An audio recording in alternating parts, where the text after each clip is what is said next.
अस्सलाम वालेकुम। अज़ार डिजिटल के साथ मैं हूं खावर मुगल। इचरा की गोल्ड मार्केट जो कि एशिया की सबसे बड़ी मार्केट है, यहां से जो ताजिर सोना लेकर फरार हुआ था उस ताजिर को तो गिरफ्तार कर लिया गया है और कुछ हद तक जो है वो उससे रिकवरी भी की गई है।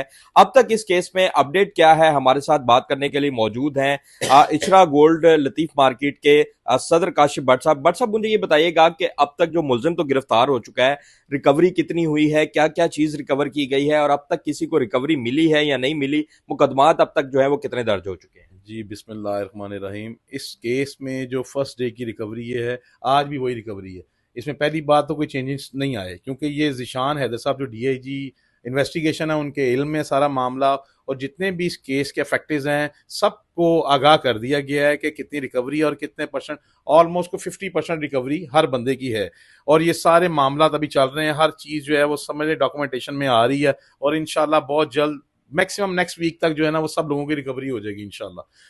अच्छा बट साहब, ये बताएं कि जब रिकवरी हो जाएगी तो जाहिर है वो थे तो आपके दोस्त ही, आपके साथी है, जी कितने सालों से जी आपके साथ मिलकर बैठे हुए थे, तो क्या उसके बाद मामला सुलह वाला भी हो जाएगा? जी बिल्कुल, हमने सब फैक्टर्स को यही कहा है कि जब आपकी रिकवरी हो रही है तो फिर आप लोग अपनी जो एफ आई आर है ना उसको वाइंड अप कर दीजिएगा, और सब इस चीज़ पे एग्री हैं कि ठीक है, जो वो लेके गया था या जो उसके पास लॉस हो गया कोई बात नहीं, हम राय अल्लाह से माफ़ कर देंगे अपनी रिकवरी के बाद।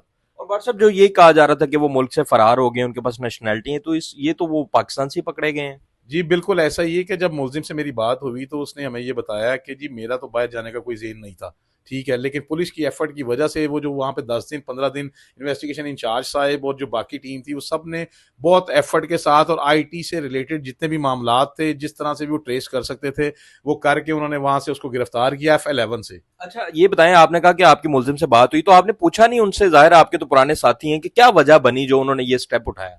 वो उसने मुझे ये बताया है कि मैं ऑलरेडी बहुत ज़्यादा कारोबारी क्राइसिस में चल रहा था, लेकिन एंड पे आके जो मेरे पास लोगों का गोल्ड या जिस तरह से भी पड़ा हुआ था लोगों ने मांगना शुरू कर दिया, तो फिर मुझे इसके अलावा और कोई हल नज़र नहीं आया। मैंने सोचा कि चले मैं गोल्ड लेके रफू चक्कर हो जाता हूँ। बहुत शुक्रिया। हमारे साथ काशिफ भट्ट साहब मौजूद थे, इनकी बातें आपने सुनी। इनका ये कहना था कि अब मुलजिम का जो है वो क्राइसिस चल रहा था, उसकी वजह से उसे ये कदम उठाना पड़ा, और अगर तमाम तर दुकानदारों को रिकवरी मिल जाती है तो वो हमारे दरीना साथी हैं, हम अपने मुकदमा जो है वो वापस लेकर मामला जो है वो सुलह की तरफ ले जाएंगे।